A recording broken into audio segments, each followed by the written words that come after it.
বহুল আলোচিত কুখ্যাত আয়নাঘর আমাদের সামনে এলো।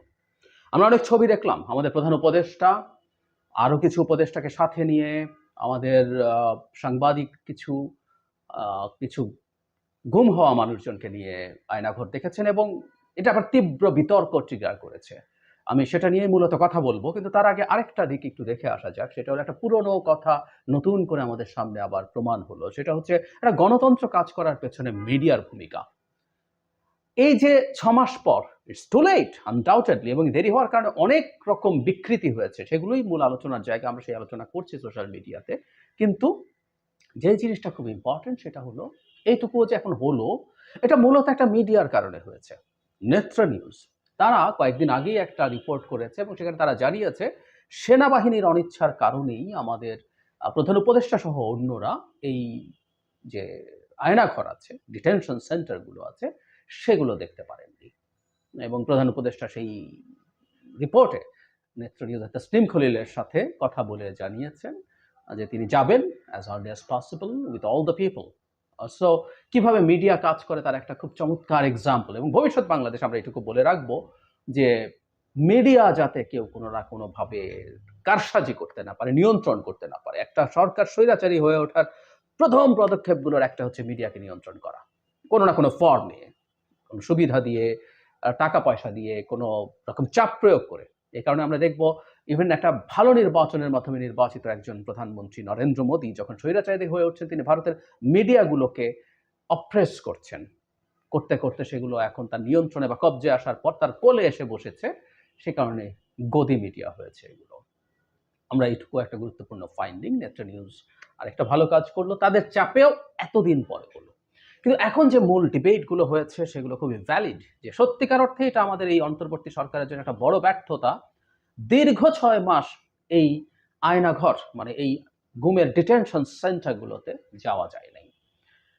গুম নিয়ে কয়েকটা কথা একটু বলি এবং যে ডিবেটগুলো আসছে সেগুলো নিয়ে একটু পরে বলি। সেটা হচ্ছে, আমি বহুবার বলেছি কিন্তু আমার গুমের প্রসঙ্গ আসলে কয়েকটা কথা যুক্ত না করে আমি পারি না। সেটা হচ্ছে, গত সরকার যতগুলো অপরাধ করেছে, মানবতা বিরোধী অপরাধ, তার মধ্যে গুম ইভেন বিচার বহির্ভূত হত্যাকাণ্ডের চাইতে টাফ এবং ভয়ঙ্কর জিনিস। মৃত্যুর চাইতে এটা ভয়ঙ্কর, আই রিপিট।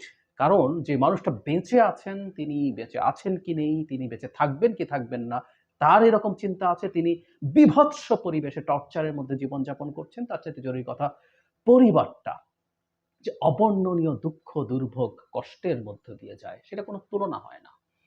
আমার সৌভাগ্য, আমার সৌভাগ্য বলবো, আমি এরকম কিছু ইতিহাসের ঘটনার সরাসরি সাক্ষী হয়েছি।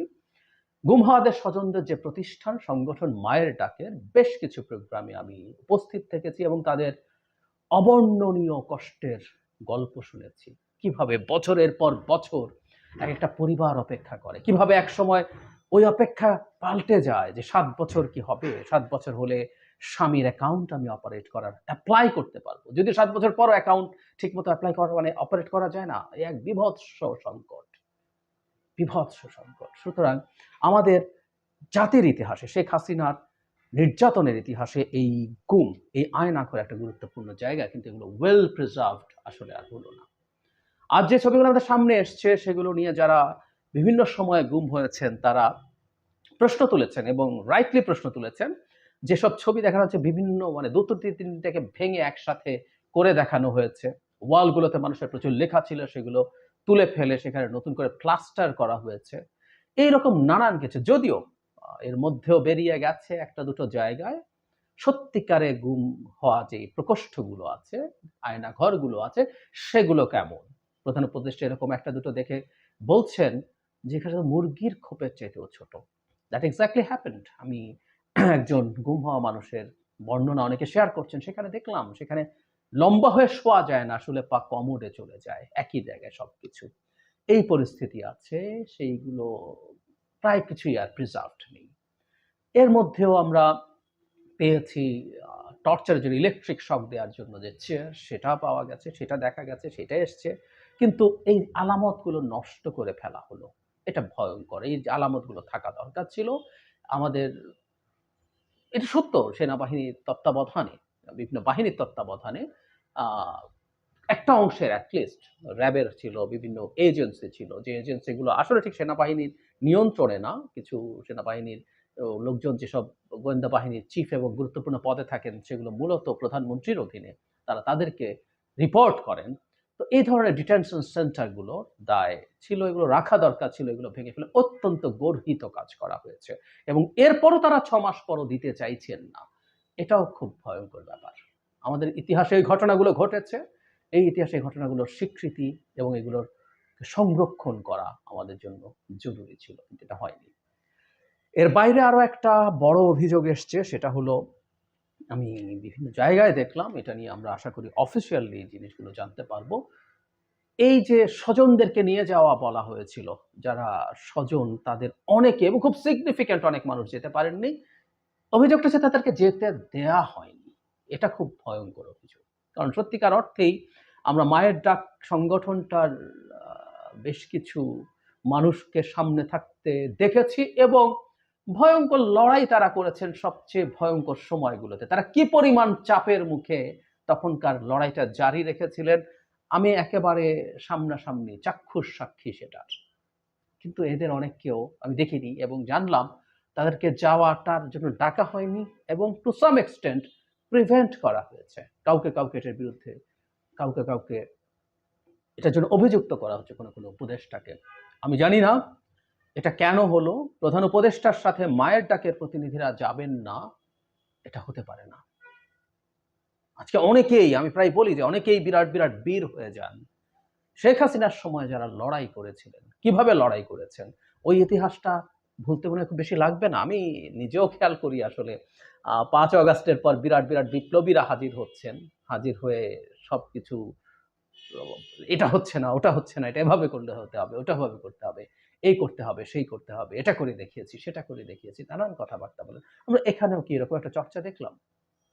যদি এটা হয়ে থাকে এটা খুবই মর্মান্তিক হবে। আমি চাই সরকার তার জায়গা থেকে স্টেটমেন্ট দিক এবং আয়নাঘরের রিকনস্ট্রাকশন করুক। ধরুন একটা রুমের মধ্যে 3টা বা 2টো এক্সস্ট ফ্যান দেখা যায়, একটা রুমে 2টো এক্সস্ট ফ্যান আয়নাঘরে থাকবে, হতে পারে না। 2টো মানে ওটা 2 রুম ছিল, ওটাকে 1 রুম করে দেখানো হয়েছে। 3টা এক্সস্ট ফ্যান আছে মানে ওখানে 3টা ছিল, রুম ভেঙে এখন একটা করে দেখানো হচ্ছে। আরেকটা কথা একটু জরুরি, মানে ভেঙে ওনারা আসলে কি নিশ্চিত করতে চান? আপনি কোনো মানুষকে যদি 5 স্টার হোটেলে নিয়েও ডিটেইন করে রাখেন, আরবিট্রারিলি গুম করে রাখেন, এটা ভয়ঙ্কর মানবাধিকার লঙ্ঘন। Full stop. বাংলাদেশের সংবিধান অনুযায়ী কাউকে আটক করার 24 ঘন্টার মধ্যে নিকটস্থ থানায় সোপর্দ করতে হবে, আইনের হাতে তুলে দিতে হবে। সুতরাং কাউকে তুলে নিয়ে গিয়ে যদি যে কোনো বাহিনী, যে কোনো গোয়েন্দা সংস্থা যদি কাউকে তুলে নিয়ে গিয়ে 5 স্টার হোটেলের মতো লাক্সারির মধ্যে রেখে দেয় দিনের পর দিন, মাসের পর মাস, তারপরও ওটা ভয়ঙ্কর অসভ্যতা, ভয়ঙ্কর বর্বরতা, এটুকু বুঝতে পারতে হবে। তো ভেঙে তারা কি নিশ্চিত করতে চান আমি জানি না, এটুকু মাথায় রাখতে হবে। সেটা রিকনস্ট্রাক্ট করা হোক, সরকার সেটা রিকনস্ট্রাক্ট করতে হবে এবং সত্যিকার অর্থে প্রকৃতপক্ষে যারা গুম ছিলেন তাদেরকে নিয়ে যাওয়া, এগুলো কেমন ছিল সেইভাবে ঠিকঠাক করতে হবে এবং যারা এই আলামতগুলো ভেঙে এমন করেছে, সরকারের উচিত তাদের বিরুদ্ধে ব্যবস্থা নেওয়ার চেষ্টা করা।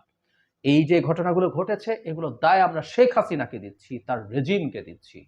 এগুলো নিয়ে সেনাবাহিনীর লজ্জিত হওয়া উচিত বলে মনে হবে না। তবে এই প্রশ্ন নিশ্চিতভাবেই আসতে পারে। এ ধরনের বেআইনি কাজও আসলে কেউ তার পদে থেকে করতে পারে না। কোনো সরকার যদি বলেও কোনো দায়িত্বে থাকা কেউ বেআইনি কাজ করতে পারে না। এই রাষ্ট্রের প্রত্যেকটা বাহিনী, প্রত্যেকটা এজেন্সি জনগণের টাকায় চলে, রাষ্ট্রের প্রতিষ্ঠান, এবং তারা কাজ করবেন সরকারের নির্দেশে, কিন্তু আইনি চৌহদ্দির মধ্যে। সুতরাং যারা যারা এর সাথে জড়িত আছেন এই সব অপরাধের সাথে, সেটা সেনাবাহিনী হোক, পুলিশ হোক, যেখানেই হোক, তাদের বিরুদ্ধে নিশ্চিতভাবে বিচারিক ব্যবস্থা শুরু করতে হবে। আমরা আমাদের এই বিভৎসতম পাপগুলো, অপরাধগুলোর যদি সুরাহা করতে না পারি, এগুলোর যদি বিচার করতে না পারি, আমরা বাংলাদেশে কোনোদিন আসলে আর ন্যায় বিচারের কথা বলতে পারবো না।